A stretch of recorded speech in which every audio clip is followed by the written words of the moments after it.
बर्तमान आम मत्स्य वैकुंठ जावा पूर्व आमको गोटे जोकोड़िया ब्रिज देखा मिल जहाँ ओडिशार सबुठार ओडिशार नुहे पूरा भारतर सबुठार अणओसारिया ब्रिज जहाँ इंग्रेज माने भारत शासन समय बनई बर्तमान यहाँ अणओसारिया ब्रिज देखा आम मात्र 2 हाथ खंडे हम ब्रिज रोसार जहाँकि ब्राह्मणी नदी ऊपर अवस्थित मात्र ये ओसार अच्छे बहुत कम ओसार ब्रिज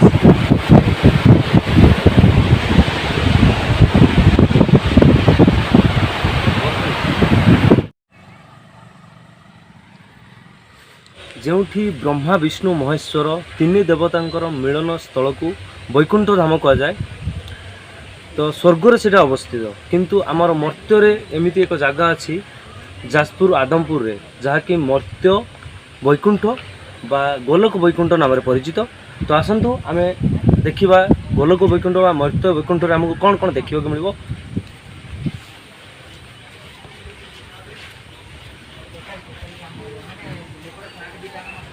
तो प्रथम आमको ये गणेश मंदिर देखा मिल गणेश मूर्ति तापर आम जा माँ बाट मंगला देखा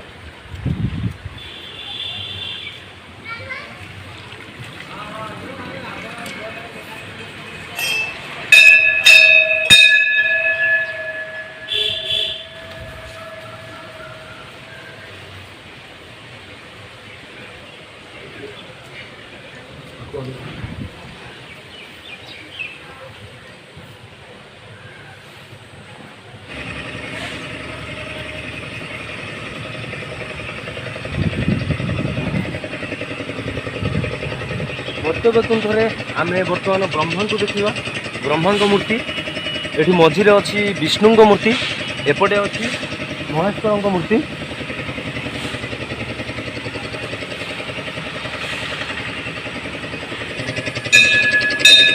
एपटे श्रवण कुमार माता ज्ञानवती और पिता शांतनव को कांधरे बसई नहीं जा दृश्य देखा मिल तो एपटे अच्छी श्रमणा सबरी राम लक्ष्मण को अईठा कोली खाइबा को दबार दृश्य देखा मिल एपटे देख एपटे आम संपूर्ण मंदिर देखा ए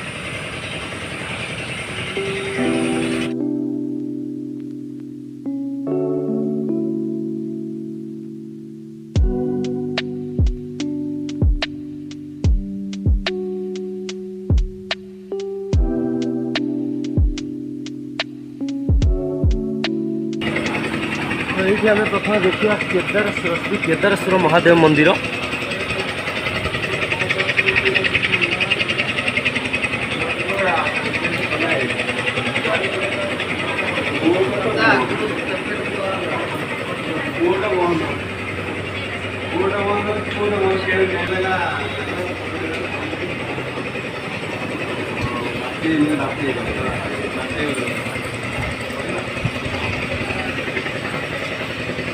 केदारेश्वर मंदिर पर आम देखा माँ विमला मंदिर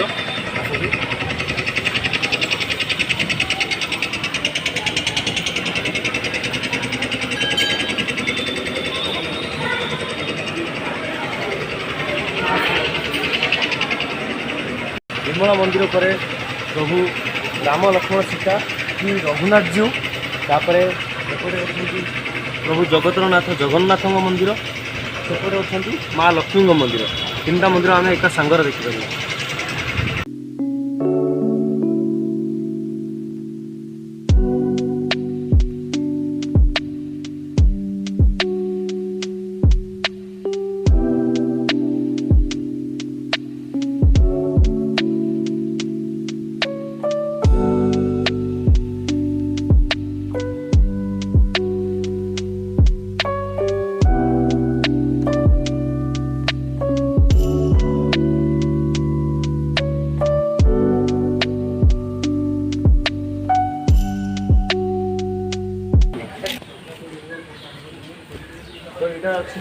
दिव्य जीवन संघ आदमपुर शाखा तो ये या भितर आमको पंचमुखी हनुमान मंदिर आ बाबा नृसिंहनाथ मंदिर आ गोलोक बाबांकर मूर्ति देखा मिल सब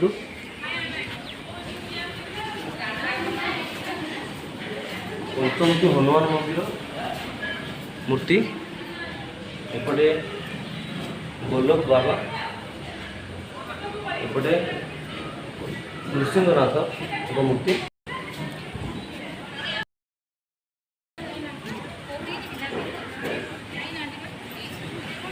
ମନ୍ଦିରକୁ ଆସୁଥିବା ଭକ୍ତମାନଙ୍କର ରହିବା ପାଇଁ ବି ଏଠି ବ୍ୟବସ୍ଥା ରହିଛି।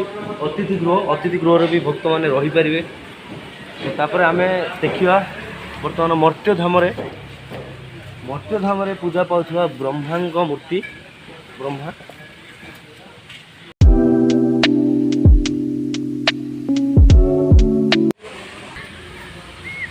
ବ୍ରହ୍ମାଙ୍କ ମୂର୍ତ୍ତି ପରେ ଆମେ ବର୍ତ୍ତମାନ ଦର୍ଶନ କରିବା ଗ୍ରହରାଜ ଶନି।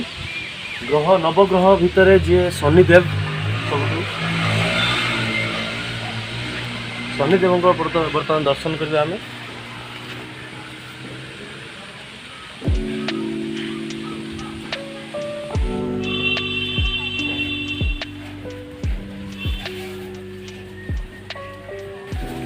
ଏପଟେ ସାବିତ୍ରୀ ସତ୍ୟବାନଙ୍କର ଯମରାଜ ନବା ସମୟର ଦୃଶ୍ୟ।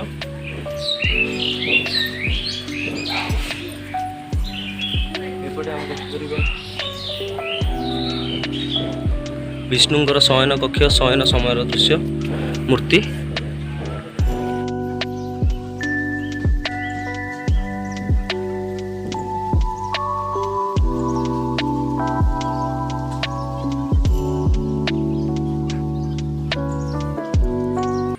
ତ ବର୍ତ୍ତମାନ ଆମେ ବିଷ୍ଣୁଙ୍କର ଆଉ ବ୍ରହ୍ମାଙ୍କର ମୂର୍ତ୍ତି ଦେଖି ସାରିଛୁ। ତ ବର୍ତ୍ତମାନ ମହେଶ୍ୱରଙ୍କର ଶ୍ରୀ ସୋମନାଥ ଶିବଲିଙ୍ଗ, ଶ୍ରୀ ମହାକାଳେଶ୍ୱର, ଶ୍ରୀ କାରେଶ୍ୱର, ଶ୍ରୀ ବୈଦ୍ୟନାଥ, ଶ୍ରୀ ଭୀମଶଙ୍କର,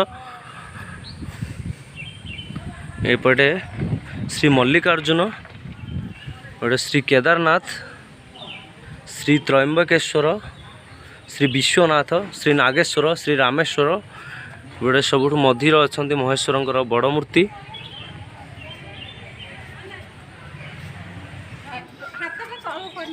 ତ ମର୍ତ୍ତ୍ୟ ବୈକୁଣ୍ଠରେ ଗୋଟେ ସୁନ୍ଦର ଫୁଲ, ଯେମିତି ସ୍ୱର୍ଗ ବୈକୁଣ୍ଠରେ ବ୍ରହ୍ମକମଳ ଥାଏ, ମର୍ତ୍ତ୍ୟ ବୈକୁଣ୍ଠରେ ଏମିତି ବ୍ରହ୍ମକମଳ ଟାଇପ୍ର ଗୋଟେ ସୁନ୍ଦର ଫୁଲ ଅଛି। ଏ ଫୁଲର ନାଁ ତ ମୁଁ ଜାଣିନି, ବଟ୍ ଫୁଲଟା ବହୁତ ସୁନ୍ଦର ଲାଗୁଛି।